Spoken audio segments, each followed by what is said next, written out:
All right, today we are talking about graphing basics. And our graphing basics, we're going to start with tables. You'll notice that I have 3 different colored pens and a straight edge here. We're going to use those during the notes. So tables, what are they? They are pieces of data or information that represent a relationship between 2 things. These 2 things have values that go by many names. And I'm going to go over some of the names with you right now. The first name are input and output values. They're also known as X and Y values, or F of X and Y. Those are pretty common. The third set would be domain and range. And the last thing that they could go by, that they do go by, are dependent and independent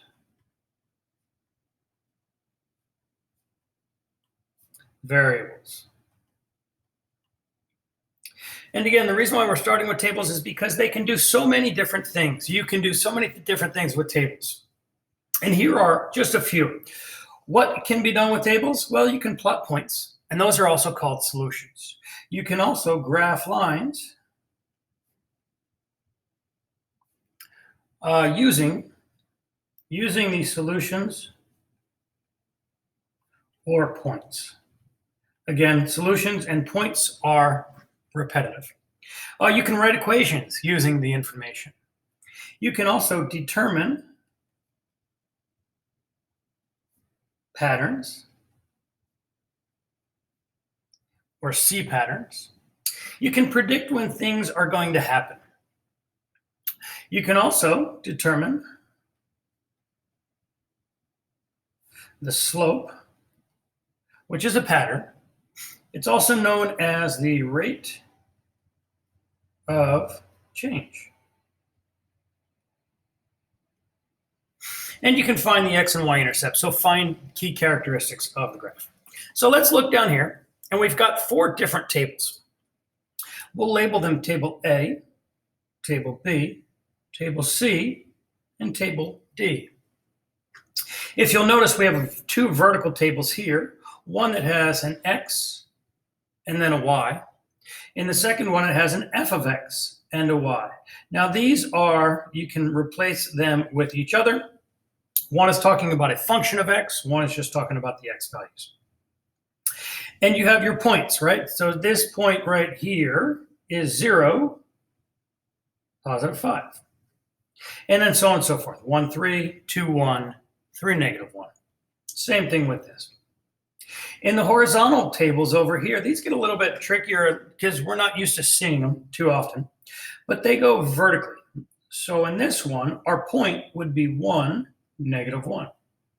So whenever you have a horizontal line, if you get confused, just rewrite the sets of coordinates so that you can see them. And then this horizontal table down here, F of X. Now let's slide down, and we've got a couple of graphs that are already made. Which of these graphs match up with which of these tables? Well, I notice here that I have the point -2, -1. I have the point -2, +1.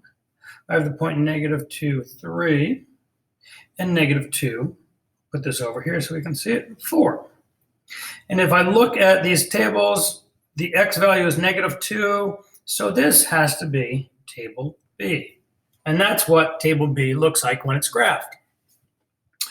When I look at this one, I'm going to do the points as well. So I have 0, 5.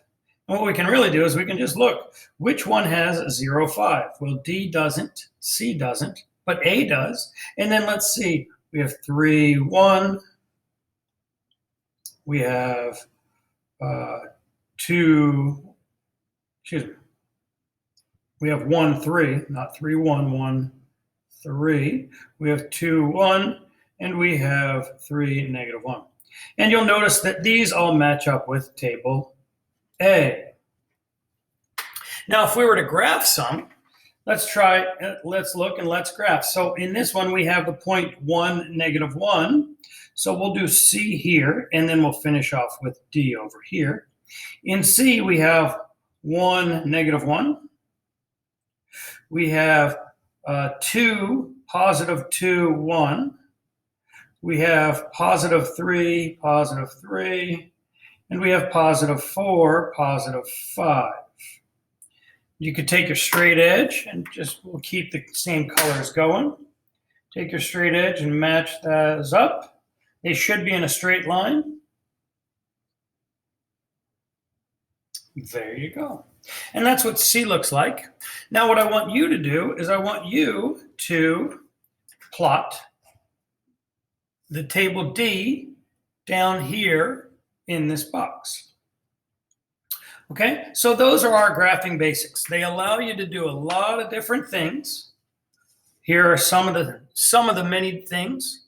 They go by many different names, right? And sometimes they are vertically, and sometimes they are written horizontally. But when they're horizontally, just make sure that you write down the sets of coordinates. X comes first, and then you can graph everything and look at a graphing representation. So that's graphing basics. I'm Mr. Gillis. I would recommend that you watch this more than one time. This should be a 1. I'd recommend that you watch it at least 3 times to get a better understanding. Have a good day.